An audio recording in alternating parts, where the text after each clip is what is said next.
Muy buenas noches. Estamos una vez más en su programa y transmitiendo desde la ciudad capital, desde el Distrito Federal. Hasta acá ha llegado nuestro invitado. Mi nombre es Lilia Arellano y el de él, Eric Villanueva. ¿Cómo le va? ¿Cómo está usted? Muy buenas noches, Lilia. Muchas gracias por la invitación. Pues, ¿qué le parece? Tan lejos y tan cerca, ¿verdad? Bueno, con este mundo globalizado y con el nivel de comunicaciones... Ya todo es muy fácil y nos queda muy cerca. Relativamente fácil. Podemos trasladarnos. Pero bueno, permítame también saludar a quienes viven en Quintana Roo y en Campeche y que esta noche pues también nos hacen favor de vernos. Y sobre todo porque vamos a traer temas a la mesa muy interesantes.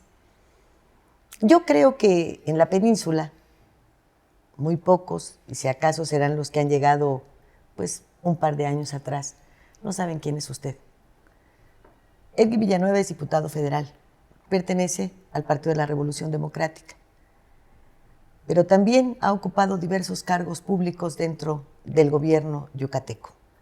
Independientemente de eso, ha sido muy, muy fuerte su participación en áreas de investigación dentro de la universidad. Siendo licenciado en Economía, también tiene un doctorado, ¿verdad? Doctorado en Historia por la Universidad de La Habana. ¿Qué tal? ¿Sus relaciones con Cuba, buenas? Es muy excelentes, tanto en el plano académico como en el plano cultural y también... ¿Valdrá una recomendación suya para que me hagan una buena cirugía? Pues, desde luego. ¿Eh? Ahora que ya las cobran, ¿no? Antes me la pude haber hecho gratis, pero bueno. Bueno, yo creo que para los amigos dan precios especiales los cubanos. Sí, ¿verdad? Puede ser. Sí, ya ve que atienden a los amigos en Cuba. Pues voy a tener que recurrir a eso muy pronto, quiero decirle, porque con esta vida tan agitada como que me estoy arrugando muy rápido. No, está usted muy bien. Ah, muchísimas gracias. Está usted muy bien. Gracias, gracias. Bueno, mire usted, tengo una ventaja. Allá en Yucatán les gusto. No, y seguramente en toda la península y en el país. No se crea, no se crea. Pero tenemos otros temas que ya hice la presentación de todo lo que usted ha hecho y todo ha sido de un gran provecho, pero hay un libro que me llama mucho la atención, Una democracia frustrada. Hablamos de las elecciones, ¿verdad? Bueno, se llama el libro Una democracia frustrada, que la primera evocación del libro es el fraude del 2006, ¿no? Andrés Manuel. Pero en realidad el libro no concluye que no fue ese el momento en que se frustró la democracia, sino el libro concluye que porque ya estaba frustrada la democracia, es posible que le hagan el fraude a Andrés Manuel. Yo quiero preguntarle, después de que usted investiga y escribe libros y todo, ¿alguna vez en México ha habido democracia? ¿O tenemos un remedo de democracia desde hace mucho tiempo que nos sale además muy cara, oiga usted? Bueno, es una democracia carísima, o bueno, un remedio de democracia carísima. Coloquialmente le podríamos llamar de esa manera, también pudiéramos llamar una democracia imperfecta, como ya la han llamado, y también una democracia de mala calidad. Tenemos una democracia de mala calidad, funcionan a medias las instituciones y a pesar de que hubo la alternancia en el 2000 con Fox, pues no se ha concluido la transición, no se han terminado de reformar las instituciones vigentes, en algunos aspectos hemos ido incluso involucionando y pese a que ya no existen las condiciones, ya no existe el presidencialismo absoluto que había antes del 2000. Muchas de las instituciones son las mismas y por eso tenemos una especie como de caos político. Siguen operando las mismas instituciones, pero las correlaciones de fuerza ya no son las mismas. El libro, en una de las partes del libro se plantea que para concluir el proceso de transición, un proceso de transición que lleva 20 y pico de años, 30 años, yo digo que se empieza el proceso de transformación política desde 1968,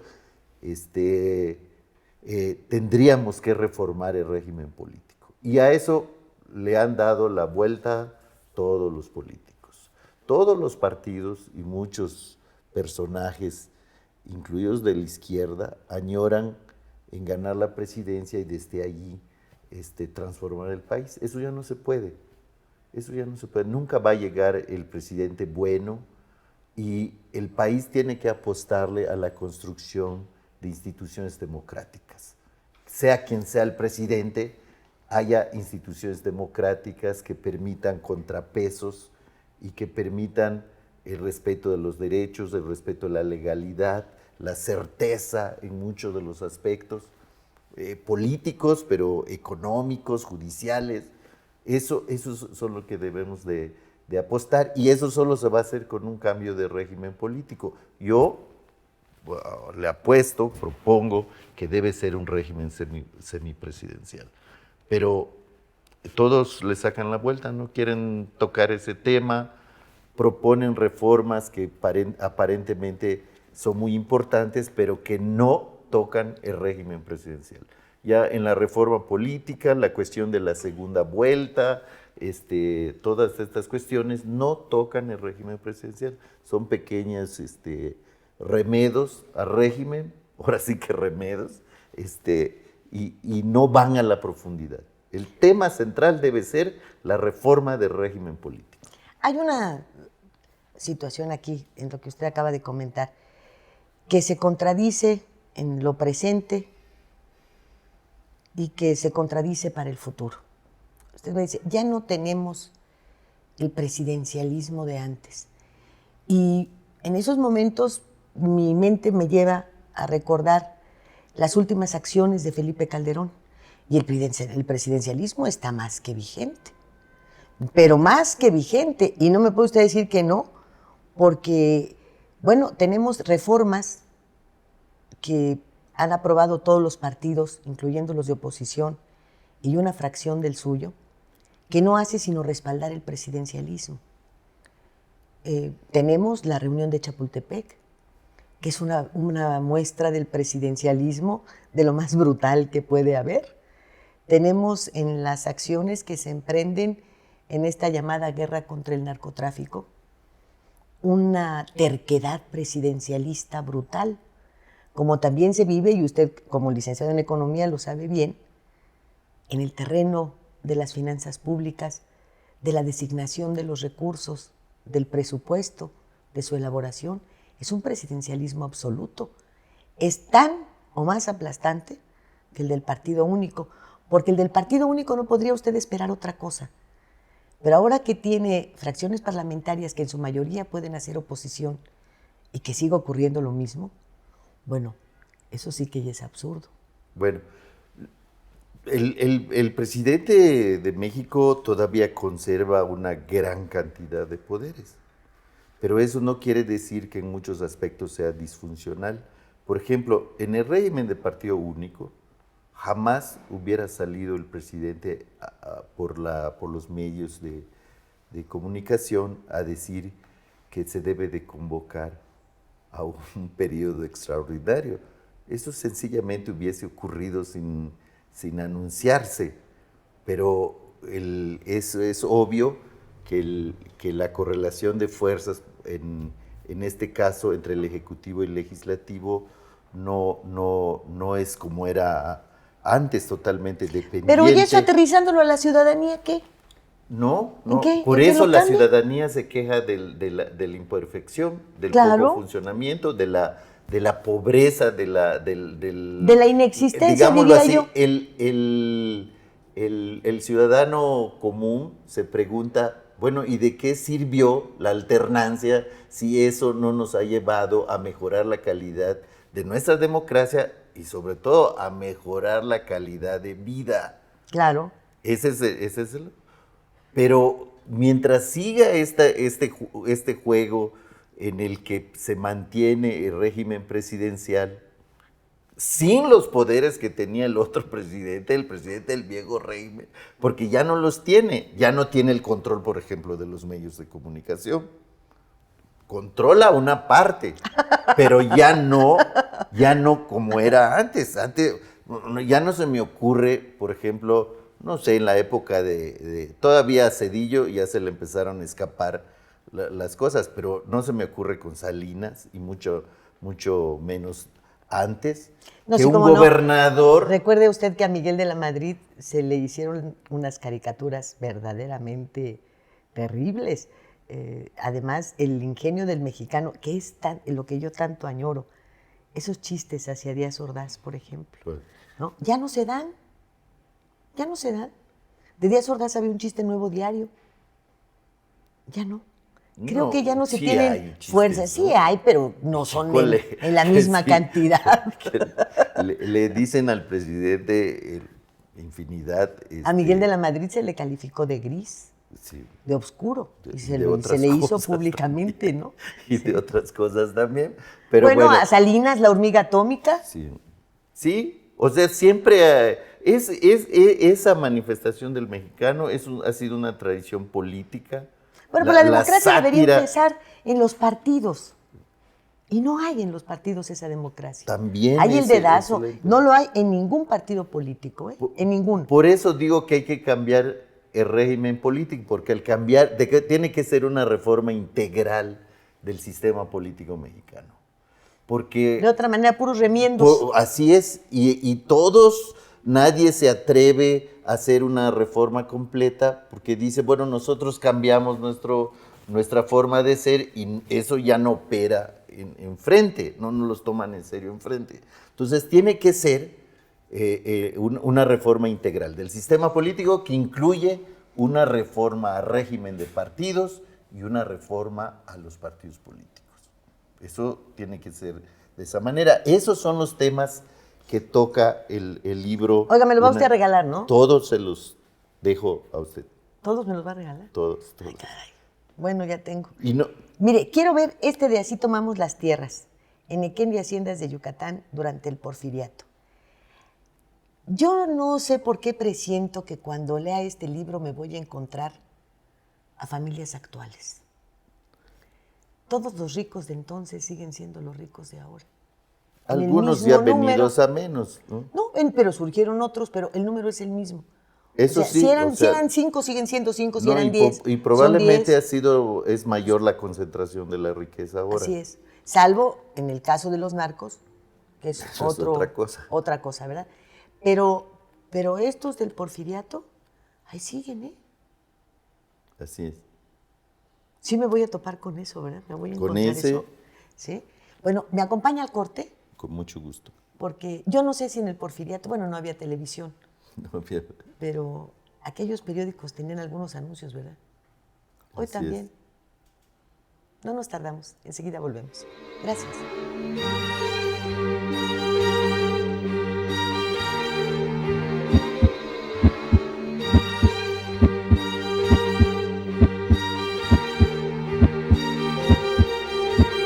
La seguridad de las familias de Isla Mujeres es la prioridad para el gobierno municipal, tal como está previsto en el Plan Municipal de Desarrollo 2016-2018. Con el eje rector Isla Mujeres firme, los ciudadanos de la isla y la zona continental contarán con una policía más preparada, cercana, bien equipada, de mayor cobertura y respuesta inmediata. Hoy, gobierno y sociedad suman esfuerzos haciendo futuro por un mejor Isla Mujeres.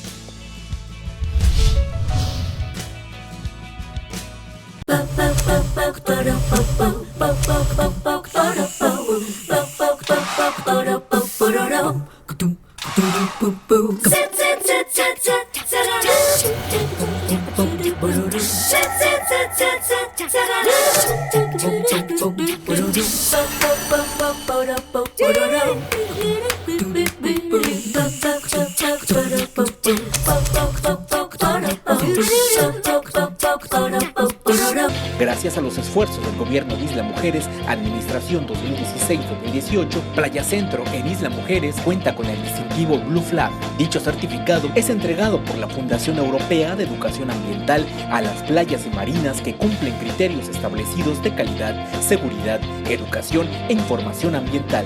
Con ello, no solamente se ha logrado mantener el distintivo Blue Flag, sino que este año será ratificado.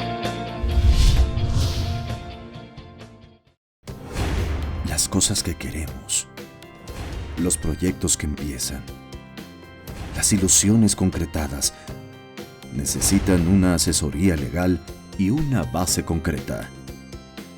Notaría 64. Respaldamos tus actos legalmente.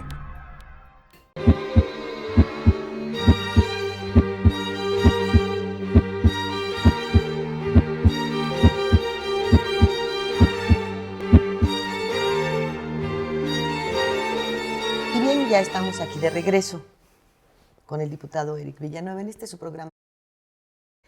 Y hablando de las haciendas enequeneras, hay otro libro precioso, este que tengo en mis manos, que es Una historia y cultura enequenera. ¿Qué pasó con el enequén en Yucatán? ¿Cómo es posible que ahora lo importemos? ¿Qué se hizo con todas esas tierras, con los campesinos? Bueno, debo decir que este libro lo hice no solo para hacer la historia económica, social y política y agrícola del Enequén, sino todo lo que ha tenido que ver y un poco también toda la historia, digamos, cultural, social, arquitectónica que está en torno al Enequén.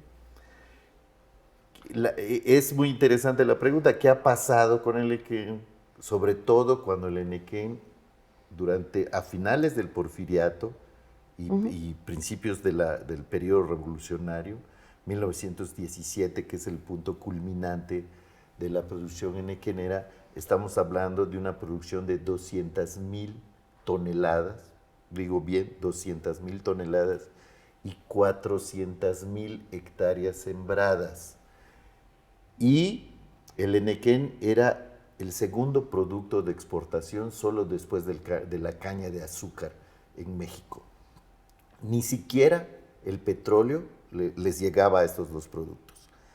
Y por lo tanto, Yucatán era la segunda entidad más rica del país, y Mérida la segunda ciudad después de la Ciudad de México. No existía Monterrey, no existía Guadalajara, Veracruz le competía un poco y Puebla un poco. Después... Yo recuerdo esta frase que escuché decir a uno de sus paisanos, de los tiempos en los que en las visitas presidenciales el gobernador del estado le decía al presidente en qué podemos ayudar al país. Así es.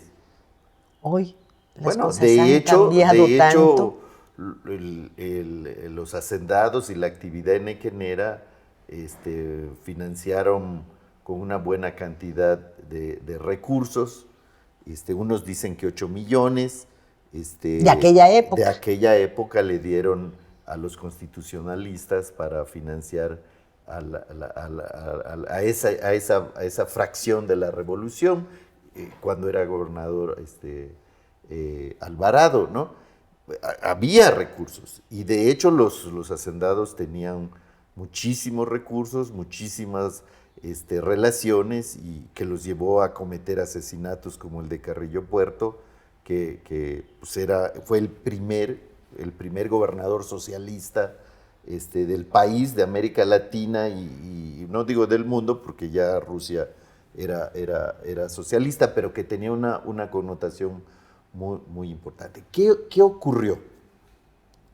Durante muchos años, y cuando digo muchos años, hasta 1970, la segunda mitad de los 70 del siglo pasado, 1970, 1975, la actividad enequenera seguía siendo la actividad económica más importante del Estado. El Producto Interno Bruto del Estado era aportado fundamentalmente por la actividad enequenera, agrícola, industrial, comercial, y los indirectos que tenía.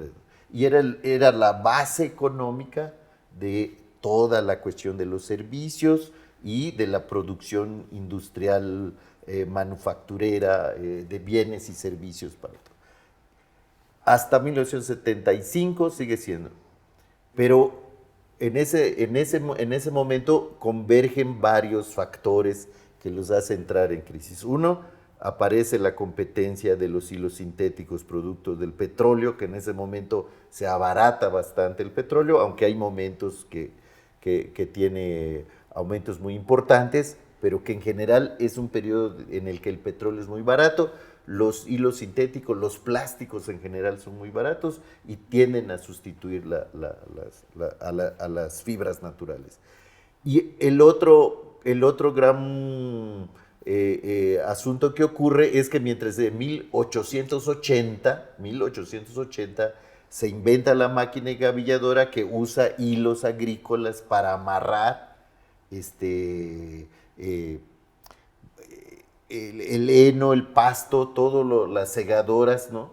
Las segadoras o las máquinas gavilladoras de pasto, y los amarraba. Ya en los 80s y los 90s empiezan a salir máquinas que ya no requieren hilos agrícolas. 100 años después aparecen máquinas que ya no lo requieren, prensan los comprimen pastos, y en algunos casos ya a finales de los 80s aparecen incluso máquinas que ya le ponen melaza incluso al pasto para que para el ganado le sea más atractivo y comercial. Y junto con eso también problemas internos acumulados de la industria nequenera, de la mala administración, de la corrupción, de la falta de visión, hace que empiece a tener problemas económicos la actividad, particularmente el Banco de Crédito Rural y Cordemex, que era la principal empresa, era la empresa cordelera más grande del mundo. Y por otro lado también la falta de visión del gobierno federal y también de los gobiernos estatales de diversificar la producción nequenera. Brasil lo hizo y Tanzania lo hicieron. De Yucatán se llevaron los hijos de Nequén que luego reprodujeron en Brasil y que reprodujeron en África, particularmente en Tanzania, y ellos cuando empezaron a ver el problema diversificaron la producción de celulosa y la producción de etanol, celulosa en África y etanol en Brasil. Bueno, nosotros no lo hicimos, confluyó los 90s con el apogeo de la idea neoliberal, es decir, el retiro del Estado de todas las actividades, que el mercado resolviera todo, y lo que ocurrió es que se volvió un desastre la producción nequenera, se retira el Estado y se desploma todo. Al cabo que en este momento estamos hablando de una producción no mayor de 5,000 toneladas anuales. O sea, después de que en 1917 producíamos 200,000 toneladas, o sea, 5,000 toneladas. Y paradójicamente ahora tenemos que importar alrededor de 15,000 toneladas de fibra de Brasil para poder surtir la demanda interna. Cosa que suena a una cosa literalmente de locos, ¿no? Y toda esa mano de obra, y toda esa gente. Toda esa mano de obra hoy es subempleada. Hay 50 municipios de la exzona nequenera que subsisten con pequeñas actividades. En la época de los 80s, segunda mitad de los 80s y en los 90s, incluso al principio ya del presente siglo, se empezó se fomentó y se apoyó mucho el surgimiento de maquiladoras y creció, pero las maquiladoras juegan con la situación del mercado nacional e internacional, y entonces, ¿qué pasó? En los últimos años se fueron todos al Asia, a China, a Taiwán, y han caído, son menos de la mitad de las que ya estaban instaladas, las que están en este momento en Yucatán y particularmente en la zona nequenera, y entonces se ha de ser la zona nequenera una de las regiones más dinámicas de Yucatán. Y las haciendas las empezaron a comprar ambiciosos hoteleros que lavan. Para volverlas... y banqueros que lavan dinero, dicen. Pero allá. aún así, digamos, son muy famosas las haciendas vueltas hotel, pero en Yucatán llegaron a haber 600 haciendas, 400 de ellas muy importantes. Y en este momento, si hay 30 haciendas que son hoteles o tienen utilidad similar, son muchas. Todas las demás están En ruinas. en estado de semirruinas, ¿no? Pero existe, esto es la situación, pero la actividad enequenera nos dejó a los yucatecos y al país, a Yucatán y a todo el país, una riqueza cultural impresionante que no hemos aprovechado. Y este libro, que pretendo que sean 6 volúmenes, de hecho hay Vamos otros en el 2. 2.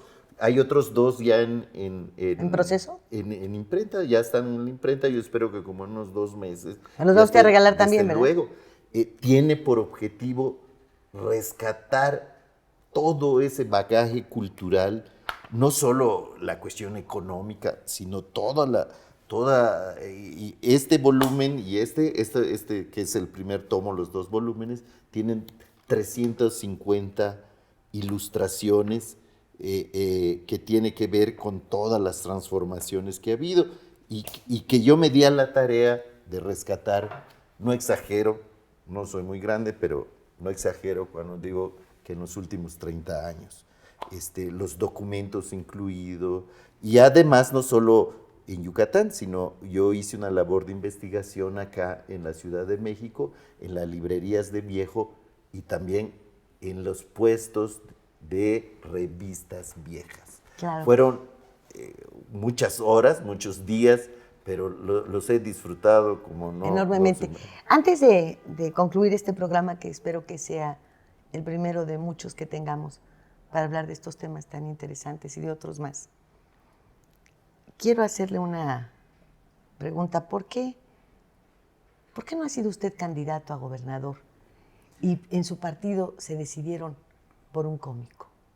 Bueno, ¿A qué se debe que puedan es que en algún momento suena pensar a una pregunta que un cómico fue va a una jalar votos? decisión. Y la seriedad y los conocimientos sobre los problemas del Estado, ¿es un chiste? Pues pareció un chiste y nunca nos pudimos quitar encima esto de que sí era un chiste. Y seriamente digo que no nos pudimos quitar en serio la pregunta que todos decían, oiga, pero ¿usted está de veras jugando en serio o está queriendo hacer chiste con la política? Mira, don Héctor Herrera como artista era un artista sensacional, eso es indiscutible, pero obviamente en la política tenía muy poco que hacer, fue una mala decisión que se tomó. Yo esa vez pretendí ser candidato, pero tomaron la decisión, ya no tiene caso reclamos a estas alturas, equivocada de que fuera Héctor Herrera. Pronto va a haber elecciones en Yucatán, vamos a ver qué pasa, en su momento tomaremos la decisión si participamos o no. Todavía está muy caliente. En este momento, por ejemplo, conocí recientemente una encuesta en la que evalúan los candidatos del PAN y del PRI, y lo que la encuesta demostraba es el poco atractivo que constituyen para la ciudadanía. Y eso es explicable porque traen una guerra de todos los días, acusándose los unos de los otros de quién es más corrupto que el otro. Entonces, pues eso es de esperarse. Lo primero que la gente hace es desencantarse de los posibles candidatos. Estamos a más de un año de la elección. Yo creo que para noviembre, diciembre estaremos pensando qué hacer de acuerdo al escenario político que se presente. Diputado, mientras llega noviembre o diciembre, seguimos hablando de parte de estos libros. Tengo entendido que son 25, ¿verdad? 25 libros. Tendremos entonces más material para platicar, ¿no? Muchos de ellos se refieren a Yucatán, pero varios de ellos se refieren a la economía nacional y a la política nacional. Yo tuve la dicha de ser el primer presidente de la Cámara de Diputados de México por parte del PRD, y eso me permitió tener una visión de conjunto de la economía y de la política nacional. Eso, y he querido... Sí, la cosa está que su paisano es ahora también el presidente. También Jorge hombre. Carlos, que por cierto lo hace muy bien también. Entonces, bueno, pues Nos ha tocado. a lo mejor va a ser entre diputados. Pues, de veras. Vamos a ver. ¿Verdad? Vamos a ver. Le agradezco muchísimo, muchísimo el favor de su atención. Y yo espero que para usted, como lo fue para mí, esta charla pues nos haya dejado grandes enseñanzas. Ha sido usted muy amable en estar con nosotros. Lilia, al contrario, muchas gracias. Es usted muy amable. Y muchas gracias al programa también por abrirnos las puertas. Y también espero que este sea nada más el primero. Claro que sí, hombre. Ha estado riquísima la plática. Muchas gracias, Erg Villanueva. Hasta pronto.